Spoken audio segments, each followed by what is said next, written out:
What's going on, folks? It's your main man, Mr. Council, back with another one. Saturday motivation. You know how we do. I chose Saturday because Saturday is the day that's uniquely your own. Most people work a 9 to 5, so by the time they get to Saturday, they feel it's necessary to take their foot off the gas. But most artists, creators, and business minds know that Saturday is the day to put your foot on the gas and handle your business. Man, we made it. This episode 100, y'all. I'm excited, but I'm nervous. Because whenever you build up anticipation for something, you better be sure that you can deliver. I've been at this almost 2 years now. It's been amazing to sit back and see the work that God has done. I cannot take any credit for this. You guys know how I am. I just want to thank everybody who's continued to rock with me. I know my subscribership has not grown much in these 2 years, but man, this has been a journey. It's just a testament to what God can do if you get out of his way. See, a lot of times we really think that it's all about our power, and we don't understand how limited that we are in what we do. And we have to understand that God has given us a gift or gifts, and all you have to do is work on your crafts, and he will show you the way. There's nothing I can do to make you understand that. The only thing you have to do is trust him. And it's not an easy thing to do. But if you can get to that mental space, I guarantee you it will change your life. I'm just so excited. I feel like I need to take a moment to really introduce myself because I've really never done that on this channel.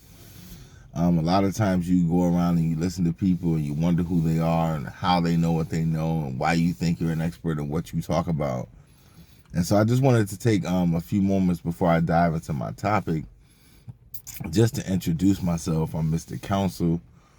I am an R&B, hip-hop, soul, funk music artist. I'm an educator out of the state of Connecticut. I was educated in my hometown of Bridgeport. I moved on to go to college in South Carolina State. Peace to the Bulldogs. And then came back to University of Bridgeport to get my master's degree in elementary education.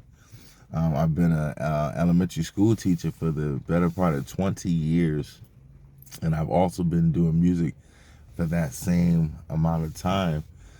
And I've just learned to come into my own in the past 4 to 5 years, especially since I went through some major situations with my health. And I'm just allowing God to use me. How I came about doing this was I had a student in my class, and for years and years and years, I've been giving these types of speeches to my students. And I never thought about taking it to a platform like this. The only thing I've been focused on doing outside of education is my music.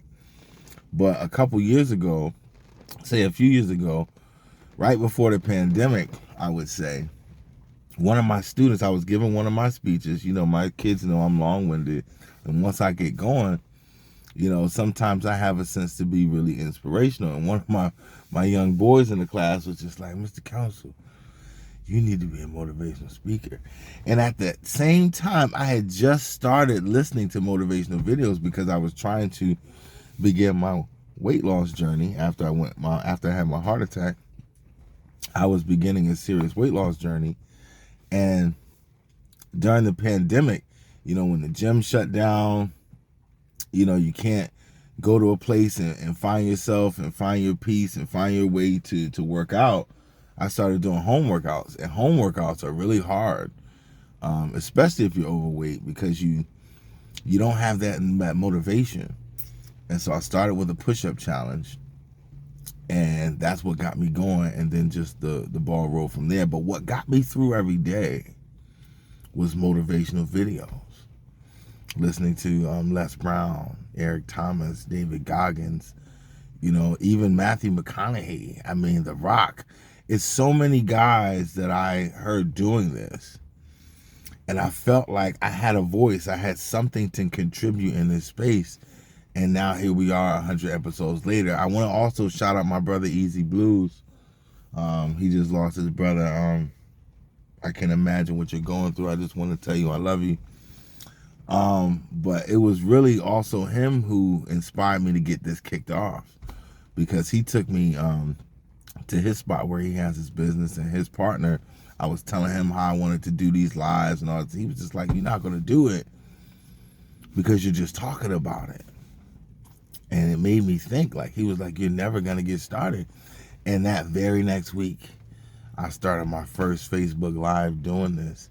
And so I know I'm rattling on for the first few minutes, but I feel like it's necessary to get this out because I have to connect with my audience. I need you guys to understand who I am and where I'm coming from. I'm a music artist, an educator, and an inspirer.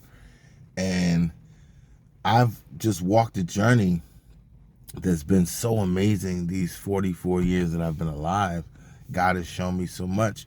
And so I just got on here to feel like I need to share portions of my journey with you to try to inspire you to be the best version of yourself. So if you want to know why I'm doing this, I'm not doing this for fame. I'm not doing this for money. I'm doing this to be an inspiration to others who are down like me, to others who may have gone through some serious situations like me. And I wanted to be able to help people like me. And so if you've been taking something away from these videos, I want to appreciate you. I want to take this moment to appreciate you for rocking with me. I want to thank you for being along with me in this journey. I just want you to know I'm just going to keep rocking no matter what this channel does, because you never know who you're inspiring. And I just wanted to take a moment to say thank you guys for rocking with me. The illusion of success. The illusion of success. I just started thinking about this last night, and I don't even really know where I want to go with it, so I'm just going to let go and let God, let him do his thing. Once I've learned that once I do these videos, if I just get out of God's way, he begins to do his thing. And so I'm just going to trust him in this moment, in this 100th episode. Oftentimes people see other people's lives and they want their lives. They think the grass is greener, and people have no idea what other people are going through, successful or not. And what I think that's beginning to be uncovered now is the illusion of success. Success is not about having a lot of money. Success is not even about necessarily working the job that you want to work or that you think will make you the most money. Success is about your level of happiness and satisfaction with what you're doing with your life. See, we've spent so much time equating success with money that that's all people can see now is money. Now, money is a powerful thing. It can create freedom. It can create opportunity. It can create comfort of the highest order. But what it also can do, it can magnify the negative aspects of your life. It can turn you into a more devil than you were before you had money. See, oftentimes people with money, they put up a false sense of who they are to the public. Oftentimes, many celebrities, they didn't grow up with money. They weren't born into money, so once they get money, they don't necessarily know how to handle it. They don't know the types of people that they need to have around them to be able to sustain a healthy relationship with success. See, just because you have money does not mean you're successful. If your family is in shambles, you don't have a success. If your marriage is upside down, just because you have money, you don't have success. If your children barely want to see you when you walk in the door, you are not successful. If you have grown children and they don't want to come home for the holidays, you are not successful. Just because you can acquire massive amounts of money does not mean that you are successful. All it means is that you figured out how to make money. And in figuring out how to make money, you can acquire the material things that you want, but one thing that you cannot buy is happiness. You can make yourself temporarily happy, but long-term happiness comes from what you're doing with your life and how you feel here. See, people forget about this. That's why we have so many people with mental health issues, whether they have money or they don't, because we haven't learned how to find out who we truly are. And if you don't know who you are, you don't know who you need to keep around you to keep your sanity. See, it's so many rich people that go around trying to prove to the world what they have, show the world what they have, show the world who you think you want us to see. But every time you go home at night, you're miserable because you're in a big house by yourself. Or you're surrounded by takers who just want to do nothing but take all the things that you have, and they're not adding to your life. You almost have to live a life where you can't trust anybody because everybody knows who you are. And so unless you've come up with a tight circle, it's hard to introduce new people, whether it's new relationships, whether it's new business partners, because you have no idea the intentions of those people, because they're coming to you with pre-existing knowledge about you. They're not coming to you from a place of love and a place of concern and connection. They're coming to take. They're coming to deceive. And so you almost can't even live a normal life because you have this so-called money. Most people don't have good intentions for money. So if you don't have good intentions for money, how can you be good yourself? If every time you think about money, all you think about is what you can get, then you're not the type of person that we need to have the money. All the greedy people in the world seem to have the money. And all they want to do is pass it down to generations and generations of ego to build up their family name. When you see many children have come along to destroy their family legacy because they have no idea what that family did to earn that money. And oftentimes, what that family did to get that money wasn't something good, and that's why it's not passed down to good people. That's why oftentimes people that come up with money don't become the greatest of people. They might become successful monetarily, but they don't become the best success on the inside. And that's the only thing that's going to give you true satisfaction. If you don't wake up every day hungry for life, hungry for what it is you do, passionate about what it is you do, then you're not successful. If you found a hack to get some money, that's great. But if all it is a hack, then it's not success. You might be able to buy a pretty wife. You might be able to allure in an attractive husband. But if you hadn't had that partner before you had that money, you have no idea the intentions of that person coming into your life. So you almost have to sleep with one eye open. Because you are waiting for the other shoe to drop. That's why so many of these rich people are worried about prenuptial agreements and all of these different things, because they cannot trust the people that are supposed to be the closest to them because they have this money. But then they walk around talking about their successes. You're not successful just because you have money. You become a success because you're living the path, you're walking the path that God meant you to walk. And sometimes your path doesn't require you to have a lot of money. And some people can't handle that.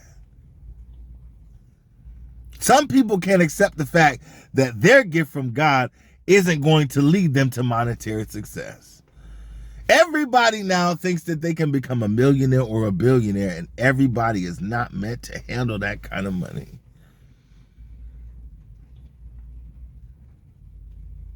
What we have to understand is we are on the path of service.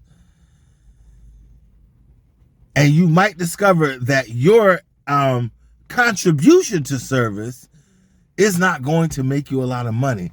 But what it could do is give you a good family. A good wife, a good husband, great children. Good people to pass down values to. See, we're so concerned with passing down money, we're forgetting all about who we are on the inside. That's why the kids act the way they act today, because parents think that if they give them what they want, then they will be satisfied. And children show you that that's not the case. And can't nobody tell you that better than me. I've been working with kids for over 20 years. I've been working with kids in the classroom setting since I was 17, and now I'm 44. You can't tell me about children. And see, the great part about working with children is I've watched them grow up and to become adults. And I've seen children be the most undisciplined and become the most disciplined. A child who was really disciplined and fell off the map. Or a child who sustained excellence all the way through and led them to greatness in adulthood. I've seen these things happen in real time. And when you see children, then you understand who people are when they get older. Or you understand how somebody became who they became as they got older. Come on, man. I'm talking. And so you have to stop looking at your life through other people's lenses. And social media causes people to do this. We're so jealous of people. Because every now and then you see somebody going on a great trip, having a good time, turning up on the camera, and you're upset because you're not doing the same thing. When you don't even realize that that person spent their last penny just to get on that trip because their job was driving them so crazy. They needed some sort of release. But when they come back, they're coming back to bills. Somebody took that trip without the money. That they didn't even have the sufficient amount of money to take that trip. But they on and smiling for the camera to make you think they did. It's celebrities out here with money that they don't even have. Putting racks of money on their shoulder and up against their ear, and all those are loans, and you have to pay that money back to the record label. And so 5 years from now, when you're back in the projects, and we don't even remember who you were, somebody was living their life trying to compete with that person. We see these big business tycoons that have all this money and all this access to all these different things, but we don't see the fact that they're an alcoholic or a drug addict or has a wife like Johnny Depp used to have. See, we don't see these things because all we look toward is the money and the success in the good life. And when getting to all that money ain't necessarily getting to the good life. Getting to the good life is becoming the man or woman that you always wanted to be. Getting to the good life is having a type of family and friends around you that are going to build you into success, and you can pour the same thing into them. You don't hear me. See, this is God talking now. I didn't plan to say any of this. I didn't pre-write any of this out. This is just God speaking through me. Success is an illusion. And it's become an illusion in life because people tie it directly to money. Some of the happiest people in the world are broke because they don't focus on material things. Their focus is on who they are and who they're making their offspring into, and not how much money they can leave them. Yes, you want your kids to be safe and protected once you're gone. But if you teach your kids the right way, they'll be able to protect themselves when you're gone. Don't nobody hear me.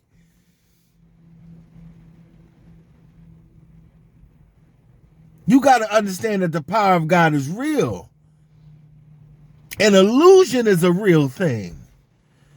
And so if you are framing your life through the lens of somebody else's eyes, then you've already lost already. You don't even understand how you're setting yourself back, comparing yourself to somebody else. Run your own race. Live your own life.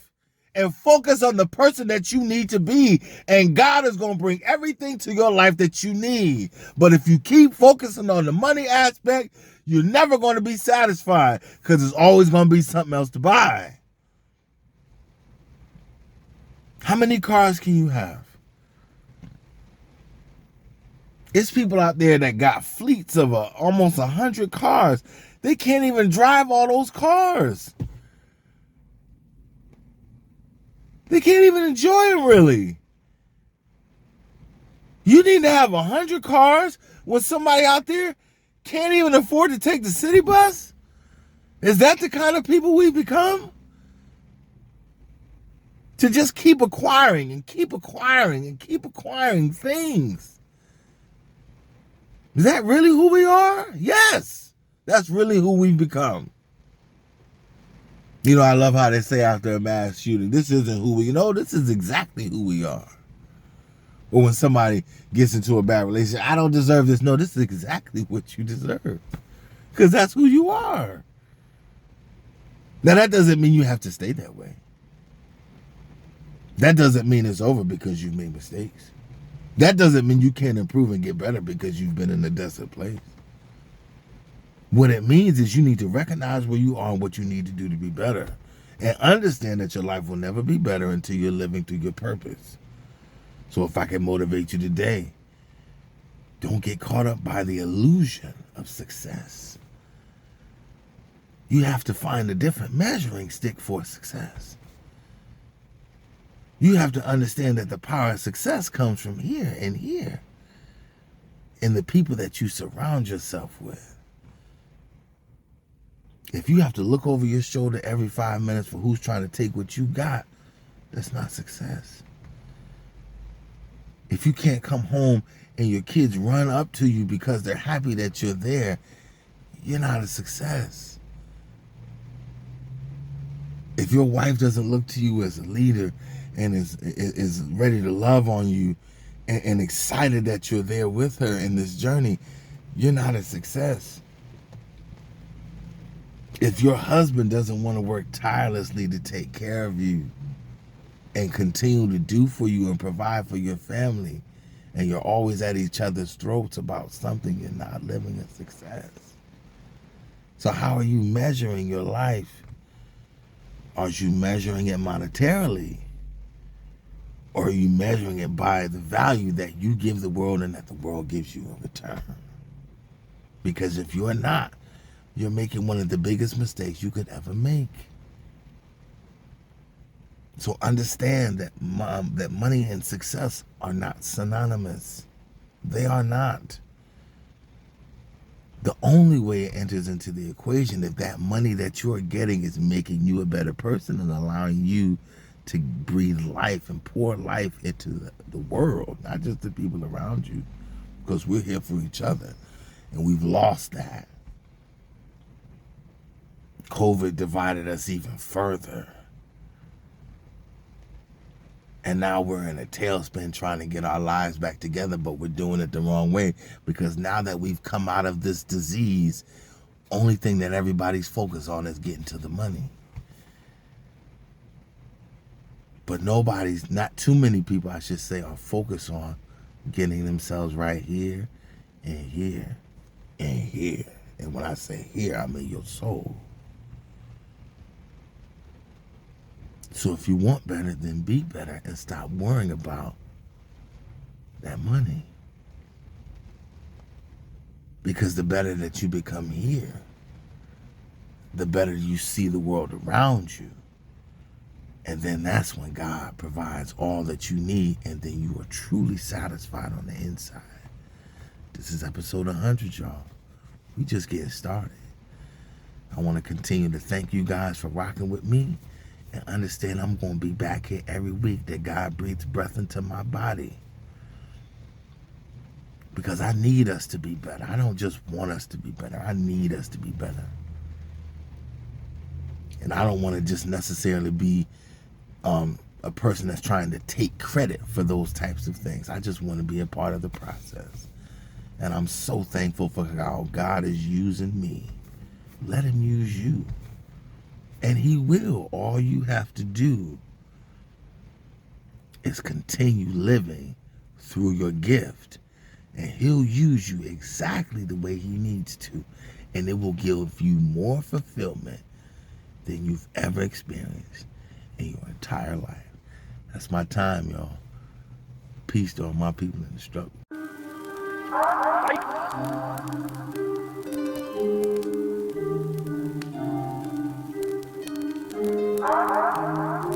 let me go. I don't want your love around me anymore, so let it go. Save your sorry and back off me and let me go. Here we go. Please don't stalk me and back off me and let me go. Let it go. I don't want your love around me anymore, so let me go. Thursday marks the day we met 8 years ago.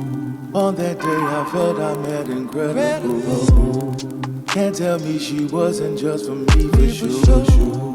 She made me feel like I was invincible. Told me I was all she needed, I'm supposed.